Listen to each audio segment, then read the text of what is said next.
Hello guys, welcome to Coding Sense. इस video में हम बात करेंगे ओवरऑल फॉर्म वैलिडिटी। कहने का मतलब कि लेट्स से अपने पास फॉर्म है।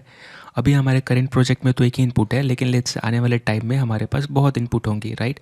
तो हम चाहते हैं कि अगर इसमें से कोई भी इनपुट मेरा इनवैलिड हो तो बेसिकली जो सबमिट बटन है डिसेबल होना चाहिए, राइट। अगर इसमें से कोई भी इनपुट इनवैलिड हो, राइट। अब ये कैसे होगा, जाहिर सी बात है, इस फॉर्म को भी अपना स्टेट मेंटेन करना पड़ेगा। यानी कि बेसिकली स्टेट या फिर कोई एक तरीका जिसमें कि फॉर्म, अगर इसमें से कोई भी एक भी फील्ड इनवैलिड हो तो फॉर्म जो है इनवैलिड होना चाहिए, और इसमें से सारे वैलिड हो तो जाके फॉर्म वैलिड होना चाहिए, राइट। इससे हमें क्या पता चलता है, फॉर्म की validity state, right. So guys, at present I am happy with my form because क्योंकि ये अच्छे से काम कर रहा है। अगर मैं फोकस करूँ और फोकस हटाऊँ तो बेसिकली फॉर्म रोने लगता है, और लेट्स से वही मैं उसको खुश करने के लिए कुछ टाइप कर दूँ तो एरर चली जाती है, राइट। और सबमिट कर सकता हूँ इवन दो, मतलब कि फॉर्म बिना लिख के सबमिट करूँ तो फिर रोने लगता है। तो बहुत बढ़िया काम कर रहा है, ये खुश हूँ मैं। और हमने पिछले वीडियो में बेसिकली कोड भी रिफैक्टरिंग करी थी, और फिर हम क्या करने वाले हैं अब कि ओवरऑल फॉर्म की वैलिडिटी स्टेट मेंटेन करेंगे, या कुछ ऐसे करेंगे कि सबमिट डिसेबल रहे। मोस्टली हर एप्लीकेशन में ऐसे लोग करते हैं, बट स्टिल ये डेवलपर की चॉइस है कि वो फॉर्म सबमिट करने दें, इनवैलिड हो फिर भी, और बाद में बताएं जैसे हम यहाँ पे बता रहे हैं कि भैया इनवैलिड है, फिल करिए, या फिर जब तक यूज़र फिल ना करे तब तक सबमिट डिसेबल रहे, राइट। तो लेट्स से कि मुझे ये पता कर, मुझे मतलब एक चीज़ तो रखनी पड़ेगी, राइट, जो बताए कि फॉर्म वैलिड है कि नहीं वैलिड है। तो मैं इसके लिए क्या करूँगा, एक स्टेट मेंटेन करूँगा, ठीक है। और बेसिकली यूज स्टेट से ही हम काम चलाएंगे यहाँ पे। और यहाँ पर थोड़ा जूम कर लेता हूँ ताकि आपको अच्छे से दिखे। यहाँ पे पहले मैं फॉल्स रखूँगा अपने फॉर्म की जो वैलिडिटी स्टेट है, क्योंकि जाहिर सी बात है शुरू में तो फॉर्म इनवैलिड होगा क्योंकि लोगों ने टच भी नहीं किया, मतलब आप समझ रहे हो ना। तो मैं यहाँ पे दूंगा फॉर्म इज़ वैलिड, और यहाँ पे दूंगा set form is valid, right. ये अपने को दो वैल्यू मिलती है ना, इंडेक्स एरे पे। पहले इंडेक्स पे ये स्टेट, दूसरे इंडेक्स पे फॉर्म को सेट करने के लिए, फॉर्म कह रहा सॉरी, स्टेट को सेट करने के लिए फंक्शन मिलती है जो हमने बना लिया। अब मैं यहाँ पे क्या करूँगा, बेसिकली मैं चेक करूँगा कि अगर मेरा इनपुट, ठीक है, ये बेसिकली मेरा जो इनपुट की वैलिडिटी कहाँ पे स्टोर हो रही है, इस पे हो रही है, राइट। इनपुट इज़ वैलिड या इनवैलिड, राइट। नीचे वाला तो हमने बेसिकली एरर दिखाने के लिए किया है कि अगर यूज़र ने टच किया और फिर फिल नहीं किया तो, लेकिन एट दैट हमें डेटा, बस बेसिकली हमें डिसेबल या फॉर्म इनवैलिड कब रहेगा, जब हमारा डेटा ब्लैंक रहेगा। इस केस में हमारा ये बताएगा, राइट, बुलियन, कि डेटा ब्लैंक है क्या। अगर डेटा ब्लैंक नहीं है तो ट्रू रहेगा, नहीं तो फॉल्स। सो मैं यहाँ पे क्या करूँगा, यूज़ इफेक्ट यूज़ करना चाहूँगा, क्योंकि बेसिकली हमें पता है अगर कोई चीज़ चेंज हो, राइट, और फिर मुझे उसके ऊपर कुछ प्रोसेस करना है तो यूज़ इफेक्ट बढ़िया है, राइट। तो मैं इसके जस्ट नीचे क्या लिखूँगा, यूज़ इफेक्ट, और बेसिकली ये फंक्शन है, और ये as a function argument accept करता है जो मैं पास कर रहा हूँ, डिपेंडेंसी एरे, राइट। और बस काम हो गया। अब मैं यहाँ पे क्या ट्रैक करना चाहूँगा, इस बॉक्स में लिखना पड़ेगा। तो बेसिकली मैं इनपुट इज़ वैलिड है कि नहीं ये चेक करना चाहता हूँ, राइट। अब यहाँ पे मैं चेक करूँगा अगर, राइट, ठीक है। अब बेसिकली मुझे पता है कि ये फंक्शन तब तक रन होगा, राइट, ये एरो फंक्शन, जब इनपुट इज़ इनवैलिड, सॉरी यहाँ पे लिखना था मुझे इनपुट इज़ वैलिड, राइट। जैसे हमने बात किया, इनपुट इज़ इनवैलिड हमारे एरर दिखाने के लिए, right. At the end input is valid use करना है। सो जब ये इसकी डेटा चेंज होगी या वैल्यू, तब ये प्रोसेस करेगा यानी रन होगा, राइट। तो मैं यहाँ पे चेक कर लूँगा कि अगर लेट्स से मेरा इनपुट इज़ वैलिड है रियली में, ठीक है, इन दिस केस मैं क्या करूँगा, set form is valid true कर दूंगा, राइट। और नहीं है तो एल्स पार्ट, यहाँ पर else part, set form is valid false. यहाँ तक क्लियर है, राइट। अब जाहिर सी बात है हमारे पास एक इनपुट है, लेट्स से मल्टीपल इनपुट होता तो यहाँ पे एक इनपुट है तो मैंने कोई नाम वाम नहीं दिया, सीधा इनपुट ही बोल रहा। अगर लेट्स से मल्टीपल रहता, राइट, तो मैं यहाँ पे लेट्स से नेम ईमेल ऐसे रखता, राइट, इसका नाम, और यहाँ पे भी वेरिएबल का नाम भी मैं सेम रखता। जैसे मैंने इनपुट वैल्यू रखा तो मैं लिखता ईमेल इनपुट वैल्यू या नेम इनपुट वैल्यू, राइट। यहाँ पे एक ही इनपुट है इसलिए मैंने सिंपल सा इनपुट वैल्यू से ही काम चला लिया, जो ना सिंपल सा नाम, क्योंकि एक इनपुट अब मल्टीपल रहता तो मैं यहाँ पे सेम वैलिडिटी ऐसी चेक करता, राइट।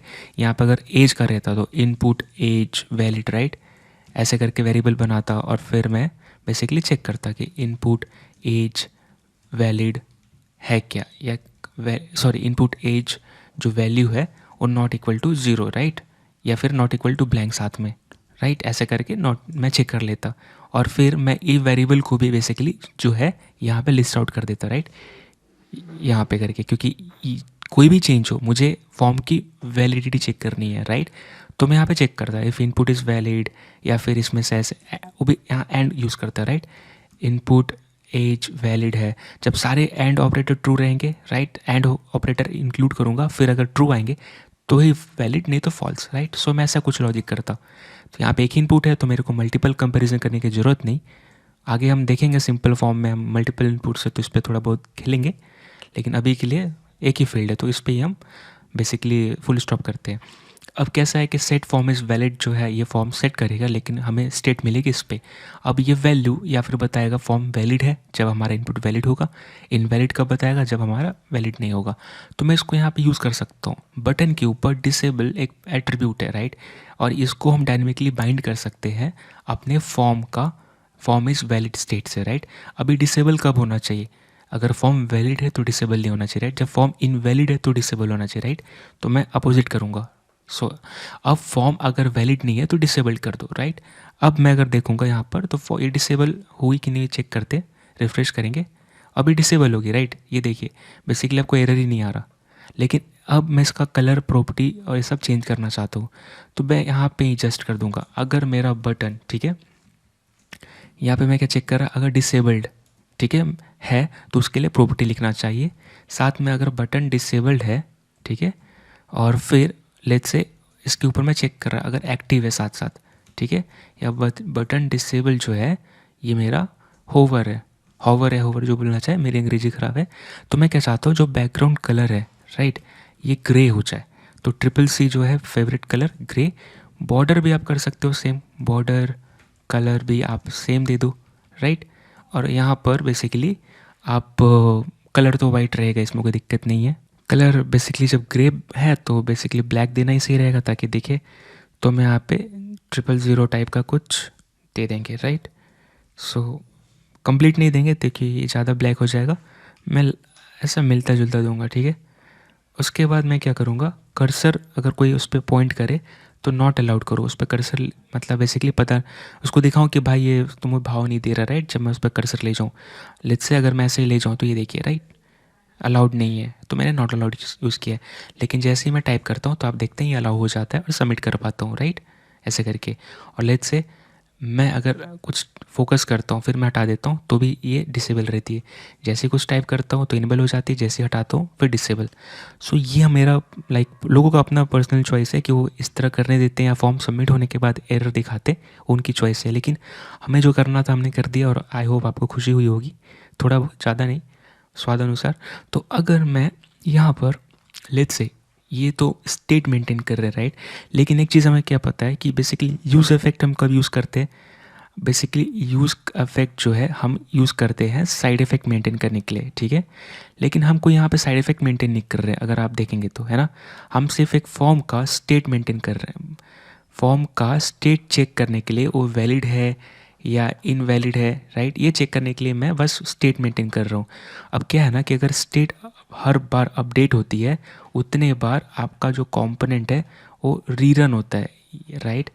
और अगर चेंजेस है तो रेंडर भी हो जाता है, राइट। और फिर से आपको एक न्यू वैल्यू मिलती है स्टेट की, न्यू स्टेट वैल्यू मिलती है, राइट, इस पे, है ना, स्टेट के ऊपर।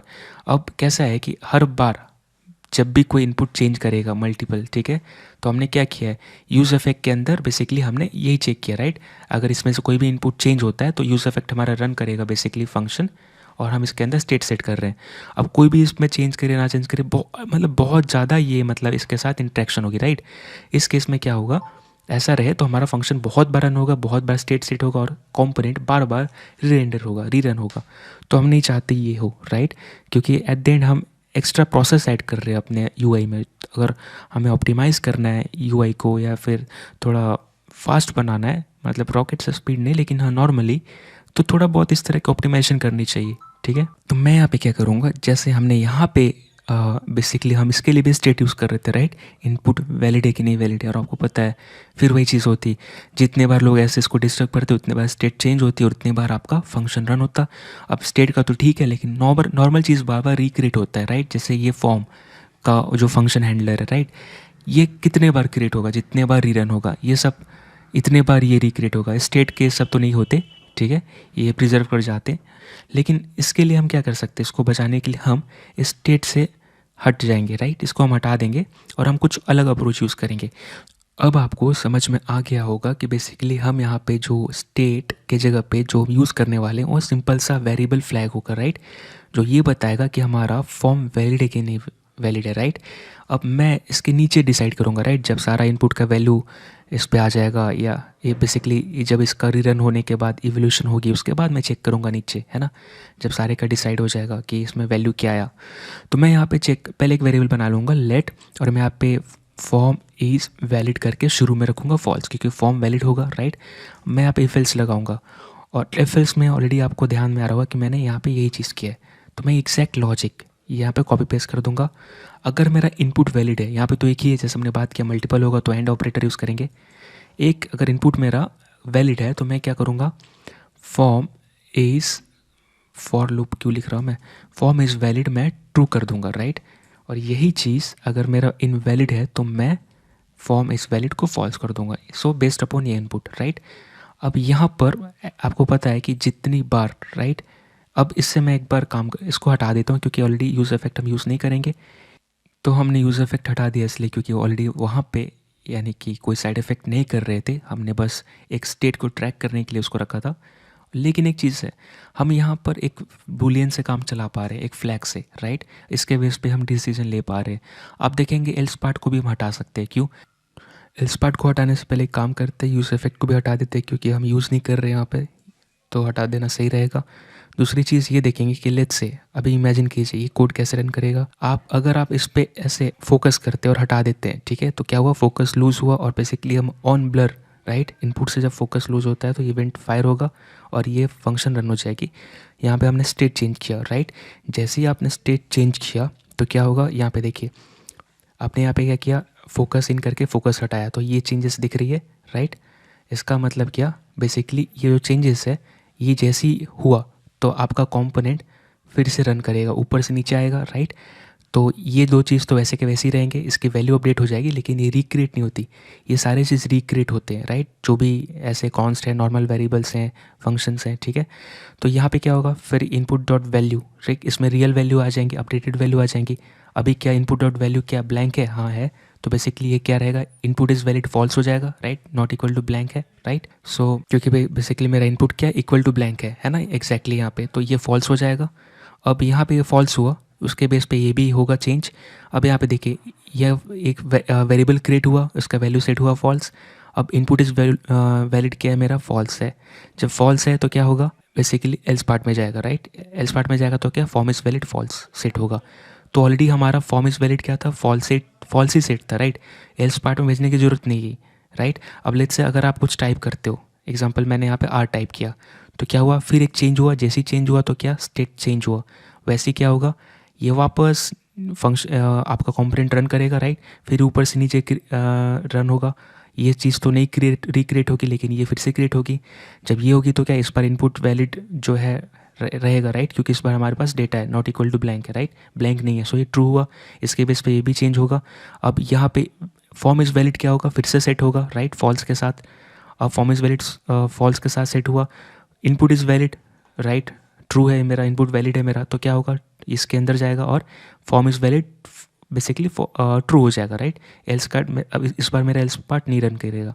तो बेसिकली एल्स पार्ट को हम हटा सकते हैं इसलिए क्योंकि कितने बार भी आप फॉर्म चेंज कर रहे हैं हमारा फंक्शन री रन होता है, राइट, कंपोनेंट री रन होता है। तो जाहिर सी बात है शुरू में तो ऑलरेडी हम फॉल्स रख ही रहे हैं यहाँ पर, तो एट द एंड हम एल्स पार्ट पे क्यों रखेंगे, सेट करेंगे फिर से फॉल्स, है ना, फॉल्स को फॉल्स, जाहिर सी बात है फॉल्स अगर इनपुट वैलिड है तो ट्रू होगा, नहीं तो फॉल्स ही रह जाएगा, राइट। सो इस चीज़ को हम हटाने वाले हैं यहाँ पे। तो मैं यहाँ पे क्या करूँगा, इसको हटा दूंगा एल्स पार्ट को यहाँ से, और इसके बाद अगर आप देखेंगे तो एक्जैक्टली हमारा code as it is run होगा। रिफ्रेश, यहाँ पे देखिए वैलिड है, सबमिट किया। अगर लेट से मैं ऐसे करता हूँ और हटा देता हूँ तो इनवैलिड, और मेरा फॉर्म इनवैलिड है अभी, इसीलिए मेरा सबमिट डिसेबल है।